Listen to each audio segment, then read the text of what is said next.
मुख्यमंत्री माझी लाडकी बहीण योजना लाभ घेण्यासाठी ई-केवायसी प्रक्रिया करताना चुकीचे पर्याय निवडलेले जवळपास 26 लाख लाभार्थी महिला आहे आणि ते सुधार करण्यासाठी 31 मार्च 2014 पर्यंत सुधार करण्यात यावे।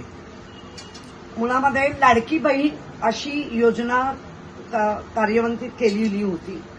आता ती मुख्यमंत्री लाडकी बहीण योजना झालेली आहे। त्यावेळेला जे मुख्यमंत्री होते एकनाथ शिंदे साहेब त्यांनी सरसकट अशी आवाई उठून लाडक्या बहिणीला लाभ घ्यायला लावला आणि त्यावेळेला सरसकट सगळ्यांना पैसे दिले गेले। एकच उद्देश होता, या लाडक्या बहिणींचा विश्वासघात करायचा आणि सत्तेत पहिलं जाऊन बसायचं। ठीक आहे, सगळ्या बहिणींनी भरभरून प्रेम दिलं। भरभरून प्रेमापोटी आपणही तिघही सन्माननीय देवेंद्र, आत्ताचे मुख्यमंत्री देवेंद्र फडणवीसजी, आत्ताचे दिवंगत उपमुख्यमंत्री अजित पवारजी आणि आत्ताचे उपमुख्यमंत्री एकनाथ शिंदे हे सगळे पुन्हा स्थापित झाले। त्यानंतर तुम्ही सगळे नियमावली लावायला लागला।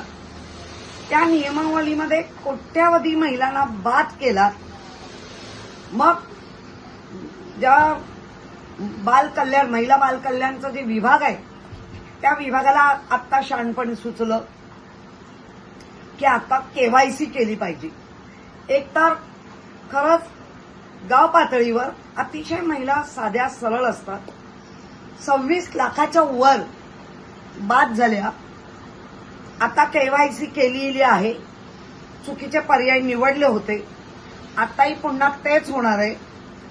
केवायसी मध्ये ज्या बाद होतील ते फायनल असणार आहे आणि काही महिला लाखाच्या जे अख्ख्या राज्यात, या महाराष्ट्र राज्यात कोट्यावधी महिलांनी त्या लाखावर आणतील आणि मग ती सांगतील की आता ही योजना आम्ही कार्यान्वित आहे। एक योजना आणण्यासाठी सगळ्या योजना बंद केलेल्या आहेत। अख्खं राज्य, म्हणजे मला वाटतं बजेटमध्ये पण, केंद्राच्या बजेटमध्ये पण सांगितलं गेलं की या अशा योजना, फुकट योजना आणल्या जातात आणि अख्खं राज्याच्या राज्य कर्जाच्या खाईत लोटलं जातं आणि जन्मताच जे नागरिक म्हणून जन्मतात मुलं, त्या प्रत्येक मुलावर एक काही लाखाचं कर्ज तयार होतं। म्हणजे आम्हाला असं वाटतं अरे आमच्या अंगावर कर्ज नाही, पण सरकारने करून ठेवलेलं कर्ज, ते कर्ज प्रत्येक जन्माला आलेल्या मुलाला आहे।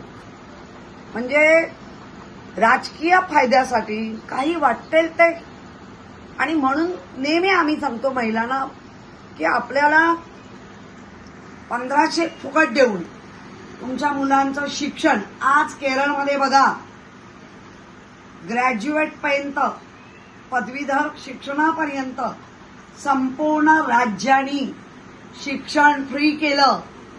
अनेक अशी मुलं आहेत की आम्हाला शिकता येत नाहीये, आमचे वडील आजारी आहेत, आमची आई निघून गेलेली आहे, काहीतरी आर्थिक प्रचंड आमच्यावर ताण आहे आणि मग शिक्षण सोडतायत। आणि प्रत्येक वेळेला शिक्षण सोडल्यानंतर सगळ्या नोकऱ्या आता परीक्षा विना होणार नाहीत। त्यामुळे आपला महाराष्ट्र कुठल्या आपण खाईत लोटतोय ते प्रत्येक नागरिकाने त्याचा विचार करा, कारण हे राज्यकर्ते नाही करणार।